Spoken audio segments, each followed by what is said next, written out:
Hello students, today we will study Asia, Political Divisions and Demography, Chapter 7. Asia is the world's largest and most populated continent. Asia covers about one-third of the total land area in the world and forms three-fifths of the entire population of the world.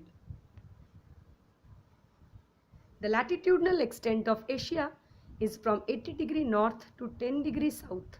Most of the continent is within the northern hemisphere, while only a very small portion lies in the southern hemisphere. Longitudinally, Asia stretches from 25 degrees east to 170 degrees west.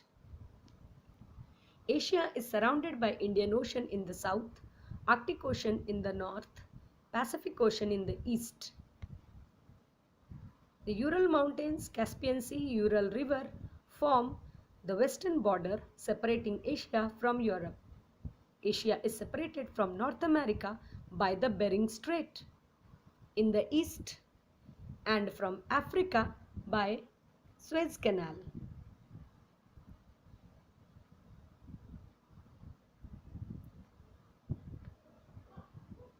But both the continents, Asia and Africa, are joined by Isthmus of Suez, and Suez Canal is dug under this Isthmus of Suez.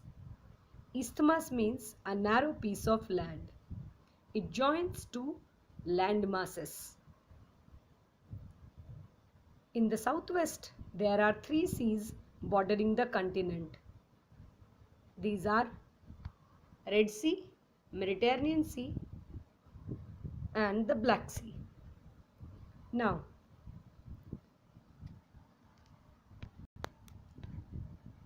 let us study the political divisions of Asia.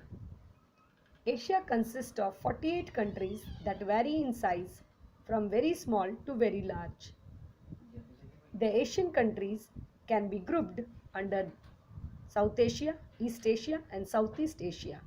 Russia, China, and India are the largest countries, while Singapore, Maldives, and Bahrain are the smallest. Russia is partly in Asia and partly in Europe.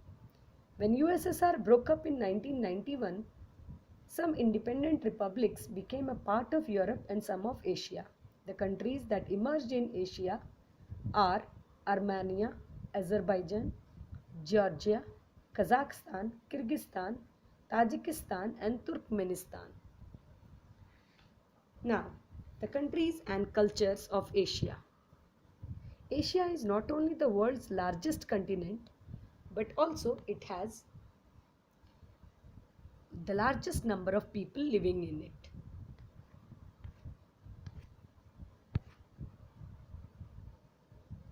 However, this mass of people is not equally distributed in Asian countries. Population varies from sparse, moderate to dense, depending on soil availability of water and other resources. In fertile plains, one will find greater number of people. Agriculture continues to be the prime occupation of most of the Asia's people. India, China, followed by Japan, Bangladesh, Indonesia, and Pakistan are most populated countries of Asia. The density decreases from moderate to scanty, where climatic conditions are extremely cold and hot and dry. For example, snow-covered Northern Asia, desert areas of Central Asia, Southwest Asia, Northern and Eastern Russia, and other arid regions make it hard for people to lead a settled life.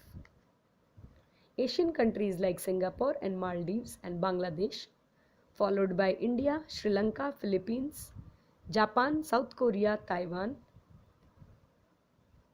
have high density of population. That is, 1,000 persons are found per square kilometer. The snow-covered countries, on the other hand, have less than 50% of the population concentration.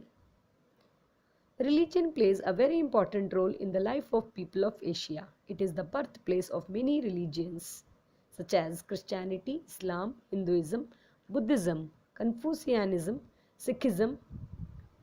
Other religions like Shintoism, Taoism, Zoro- Zoroastrianism also exist here. Now, impact of population growth. Asia has some of the largest and overpopulated cities such as Mumbai, Kolkata, Tokyo, Shanghai, and Seoul. Rural population has migrated to the urban areas or to the cities in search of better work opportunities. The rapid population growth in Asia has resulted in various stresses. Now, the drawbacks connected to ever increasing populations are: firstly, loss of resources. Once the mineral resources are used up, there is no way in which they can be replenished or replaced. This would lead to deprivation of the basic needs of people, such as food and shelter. A rapidly growing population has a damaging effect or detrimental effect on facilities like education and medical treatment. As a result, an illiterate and unskilled labor is unable to secure work and a decent wage, that is, a daily salary. Overcrowded cities that have unhygienic condition has an adverse effect on the standard of living. There are not enough hospitals to serve the large number of people, and there is lack of safe drinking water. Overcrowding also leads to pollution of the environment. Unemployment and illiteracy leads the youth to crime, violence, terrorism, etc. Now, let us learn about some of the methods to control the population growth. First of all, family planning, that is to reduce the birth rate through various birth control methods. Next is abolishing child marriage and polygamy. It should be mandatory that polygamy or having more than one wife is banned.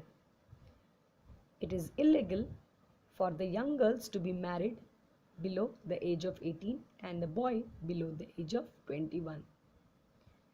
Next is education of women. Much emphasis should be laid on educating women as it helps them to understand the need of small families, that they are better able to take care of, so that the family is a happy one. Now, contribution of UNO, United Nations Organization. Using the media in overpopulated countries, UN is working on educating the people on the benefits of family planning and importance of small families.